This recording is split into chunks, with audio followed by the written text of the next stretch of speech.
कराची में आज शाम या रात से बुध तक बारिश का इम्कान है। निजी मौसमियाती इदारे के मुताबिक कराची के बाज़ मकामात पर 30 से 50 मिलीमीटर और कहीं कहीं 100 मिलीमीटर तक बारिश हो सकती है। हवा का कम दबाव वस्ती भारतीय गुजरात की तरफ पड़ने से थरपार कर उमरकोट, मिट्टी, हैदराबाद और सिंध के दीगर मकामात पर भी बारिश की पेशगोई की गई है। महकमा मौसमियात का कहना है कि आज इस्लामाबाद, पंजाब, खैबर पख्तूनख्वा, कश्मीर और बलूचिस्तान के बाज़ इलाकों में तेज हवा और गरज चमक के साथ बारिश का इम्कान है। चंद मकामात पर मूसलाधार बारिश भी हो सकती है।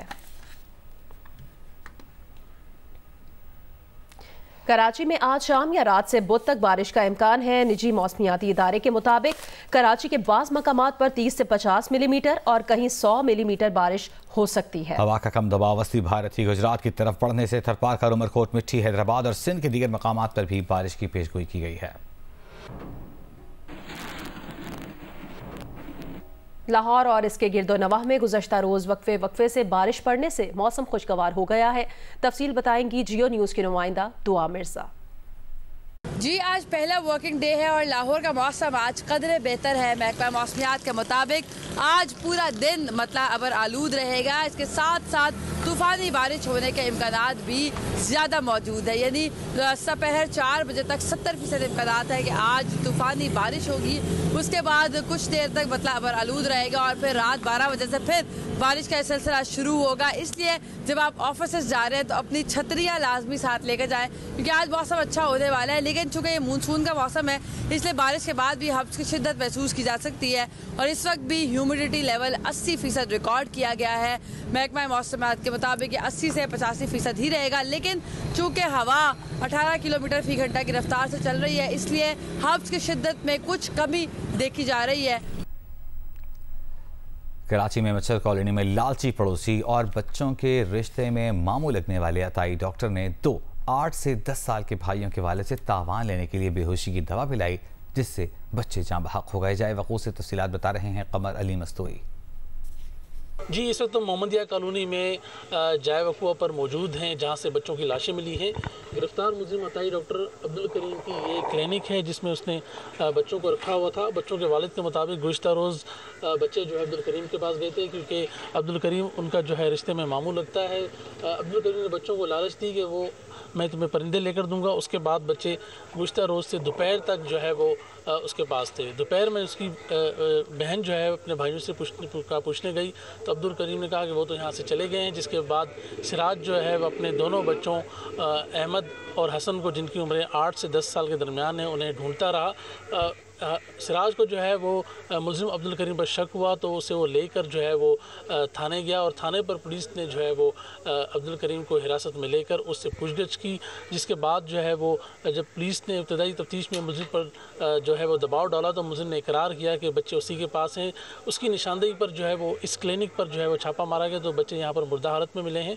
मुलज़िम अब्दुल करीम का कहना था कि वो बच्चों के वालिद से जो है वो बच्चों को अगवा करके बच्चों के वालिद से 4 करोड़ रुपये तवान की रकम जो है वो लेना चाहता था, जिस पर उसने ये सारा जो है वो अमल किया है। मुलज़िम के मुताबिक पहले उसने बच्चों को बेहोश करने के लिए बेहोशी की दवा दी और उसके बाद बच्चों के हाथ बांधकर उन्हें जो है वो गला दबाकर कत्ल कर दिया। अगवा और कत्ल के जो इस अमल में वो अकेला है। यहाँ पर मुलज़िम के दीगर साथी भी इस वाक़े में मुलविस थे। इस हवाले से मुलज़िम से जो है वो पूछगछ की जा रही है।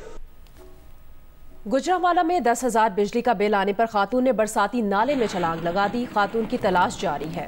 बेटे का कहना है कि वालिदा बीमार थीं, ऑपरेशन के लिए पैसे जमा किए थे, बिजली का इतना बिल आया तो ऑपरेशन के लिए जमा पैसों से बिल जमा करा दिया। वालिदा दिल बर्दाश्ता हो गईं और नाले में कूद गईं।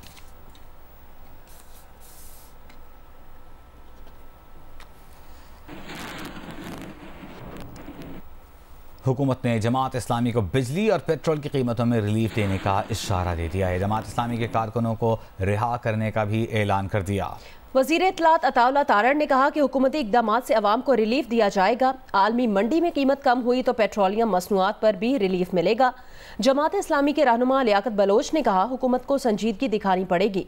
मुज़ाकरात के साथ साथ धरना जारी रखने का भी ऐलान कर दिया।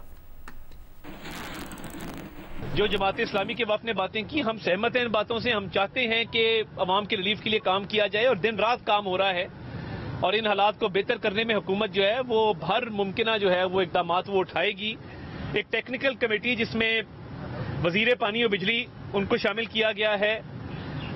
इसके साथ साथ सेक्रेटरी जो तवानाई है उनको शामिल किया गया है। इसके अलावा एक FBR के नुमाइंदे को शामिल किया गया है, वजारत खजाना के नुमाइंदे को शामिल किया है। जो अगला दौर हो इन मुज़ाकरात का, उनमें मामलात कुछ असलूबी से तय पा जाएं और ये धरना जो है यहाँ से ये इनको हम रुखसत करें। हमने पूरी वजाहत के साथ उनसे बात की है। उन्होंने इस मकसद के लिए कहा है कि भी हमारी सारी चीज़ें नोट कर ली गई हैं और उन्होंने खुद इस चीज़ को कहा है कि वो एक टेक्निकल कमेटी तश्कील देंगे कि अगर हुकूमत इसको संजीदगी से काम करेगी तो उनको इसमें रिलीफ मिलेगा, पाकिस्तान के अवाम को रिलीफ मिलेगा। वगरना धरना और अवाम का एहतजाज इन्हें संजीदा गौर व फिक्र पर मजबूर। अमीर जमात इस्लामी हाफिज नईमुर रहमान का ने कहा है कि ये लोग चाहते हैं कि IPPs का धंधा चलता रहे, माजी की तरह मुतालिबात टालने की कोशिश न करें। हमारा धरना तमाम मुतालिबात माने जाने पर ही खत्म होगा। रावलपिंडी में धरने से खिताब करते हुए उन्होंने कहा, नौजवान मायूस हो गए तो जालिम ताकतवर हो जाएंगे। पाकिस्तान पर तबक़े अशराफिया नहीं, तबक़े बदमाशिया मुसल्लत है। ये कंटेनर हमारा रास्ता नहीं रोक सकते। उन्होंने मुतालिबा किया कि तनख्वाहदारों पर टैक्स स्लैब कम किया जाए। पंजाब हुकूमत की जानिब से 13,000 स्कूल्स बेचने की मुज़ाहमत की जाएगी।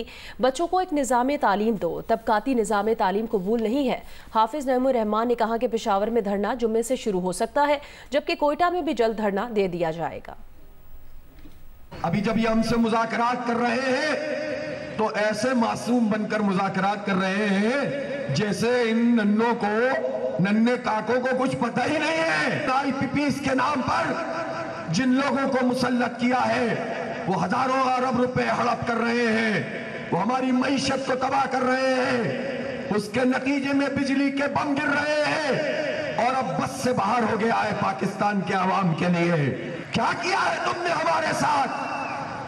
क्या जुल्म किया है हमारे साथ, इस पाकिस्तान के साथ? इस हुकूमत को हम घुटने टेकने पर मजबूर कर देंगे। तनख्वाहदारों का ये स्लैब ये खत्म करेंगे।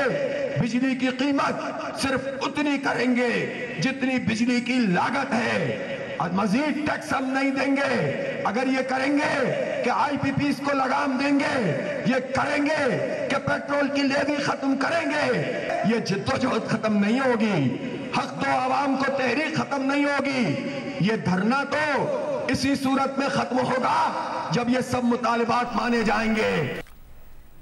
स्टेट बैंक की मॉनेटरी पॉलिसी कमेटी का इजलास आज होगा। शरह सूद से मुतालिक फैसला किया जाएगा। स्टेट बैंक ने जून 2024 के इजलास में शरह सूद 1.5% कम करके 20.5% की थी। मालियाती शोबे का अंदाजा शरह सूद में 1 से 1.5% कमी का है।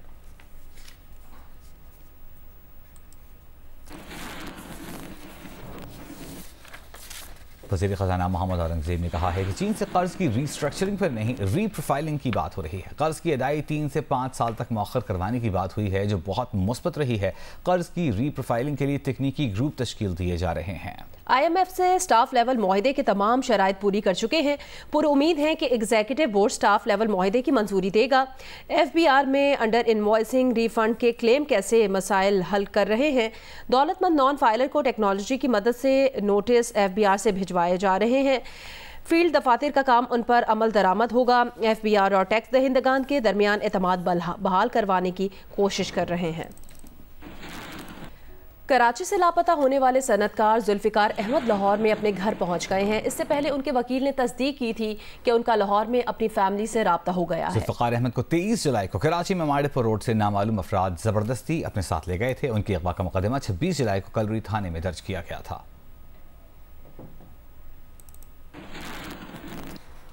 पेशावर में गैर कानूनी चेक पोस्ट और भत्ता वसूली का इंकशाफ हुआ है। जिले इंतजामिया की चीनी रोड पर कार्रवाई, गैर कानूनी चेक पोस्ट हटा दी गई। असिस्टेंट कमिश्नर के मुताबिक चंद अफराद ने गैर कानूनी चेक पोस्ट कायम की हुई थी। चीनी रोड पर रात के वक्त माल बरदार गाड़ियों से भत्ता वसूली में मुलव्वस 7 मुलजिमान में से 2 अफराद को गिरफ्तार कर लिया गया, दीगर फरार हो गए।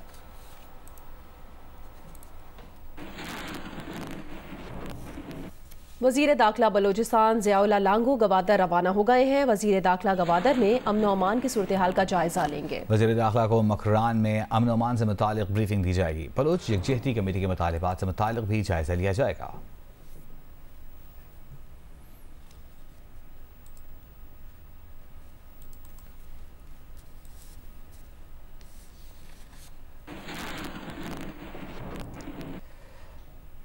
मुत्तहिदा कौमी मूवमेंट पाकिस्तान की जानिब से एक्सपो सेंटर में यूथ कन्वेंशन का इनेकाद किया गया। कन्वीनर खालिद मकबूल सिद्दीकी ने कहा कि नौजवान ट्रेन हो रहे हैं, इसीलिए सब बाहर जा रहे हैं। ये कन्वेंशन उन नौजवानों के लिए ही रखा गया है। कन्वेंशन से मुस्तफ़ा कमाल, फारूक सत्तार ने भी खिताब किया।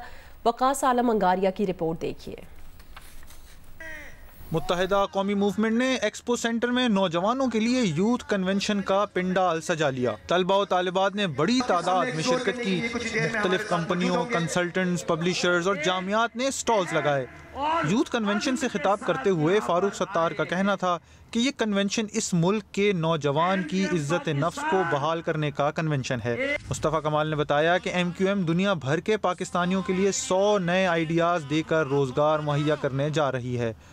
वेबसाइट पर 100 ऐसे कारोबार की तफसीलात जारी की गई हैं जिनसे बाआसानी कारोबार किया जा सकता है। कहीं जाने की जरूरत नहीं, सारी चीजें ऑनलाइन हैं और बड़े बड़े माहिरीन जो कि बिजनेस स्कूलों में जो पढ़ाते हैं, साल फीस लेते हैं, उसके बाद भी आपको 20,000 रुपए की नौकरी नहीं मिलती। ये MQM आपको तोहफा देने जा रही है। हुकूमतों के आगे रोना गाना बंद करो कि हमें नौकरी नहीं देती, हम मायूस हैं। बंद होना चाहिए रोना गाना। हम अब नौकरी देंगे हुकूमत के लोगों को, हम नौकर रखेंगे। नौकर लगने के बजाय अब नौकर रखेंगे इंशाअल्लाह ताला कराची के नौजवान और मुल्क के नौजवान। टैलेंट जो फ्लाई करके पाकिस्तान से बाहर जा रहा है, इस टैलेंट को पाकिस्तान ही में मुकीम रखना है और यहीं पर इसकी सलाहियतों को, इसकी तवानाई को, वसाइल को, हुनर को, तालीम को चैनलाइज करके पाकिस्तान को अपने पैरों पर खड़ा करना है। यूथ कन्वेंशन से मरकजी खिताब करते हुए चेयरमैन MQM खालिद मकबूल सिद्दीकी का कहना था कि नौजवान यहाँ ड्रेन हो रहा है और इसी वजह से मुल्क छोड़कर जा रहा है। कराची में 13 जामियात आने वाली हैं जो MIT समेत दीगर टेक यूनिवर्सिटीज से मुंसलिक होंगी। रुकावटें ना आई, साजिश ना आई, कराची में 13 यूनिवर्सिटी आने वाली हैं। हर शोबे की, हर जिंदगी के तरीके की 13 यूनिवर्सिटी आने वाली हैं। नेफ्टेक का मेगा सेंटर आने वाला है जो MIT और कैलिफोर्निया टेक के साथ जिसका कि मिलाप होगा और जो उनको ट्रेन करेंगे। यूथ कन्वेंशन के आखिर में कॉन्सर्ट भी किया गया, जबकि शौरा, तहजीब हाफी और अली जरियून ने अपनी शायरी से नौजवानों को महसूस किया। कैमरामैन जुबैरुद्दीन के साथ Waqas Alam Angaria, Geo news, Karachi. Women Asia cup cricket के फाइनल में भारत को शिकस्त हो गई। श्रीलंका ने बआसानी 8 विकेट से हराकर पहली मरतबा टाइटल अपने नाम कर लिया।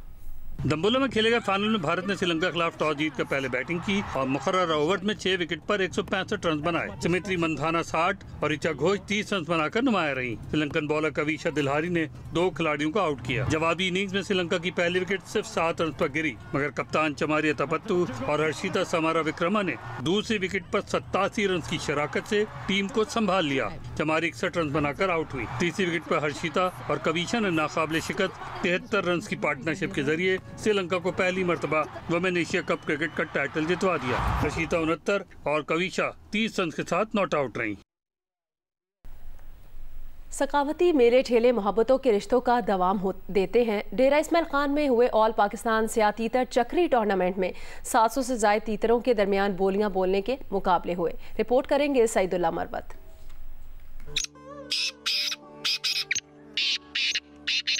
तीतरबाजों की मिथ के मुताबिक सियाह तीतर अपनी बोली में सुभान तेरी कुदरत का विर्द करता है। डेरा इस्माइल खान में हुए सियाह तीतर के चक्री टूर्नामेंट में 700 से जायद शौकीनों के तीतर 10 घंटों तक अपनी बोलियों का विर्द करते रहे। तो इसकी आवाज़ को हम सारे दोस्त सुभान तेरी कुदरत के से तशबीह देते हैं, जो हर घर में अल्लाह का जिक्र करती है। बरतानिया से खुसूसी तौर पर आए शाइक ने इसे सकाफती खेल करार देते हुए पंजाब में भी लाइसेंस पर से पाबंदी खत्म करने का मुतालबा किया।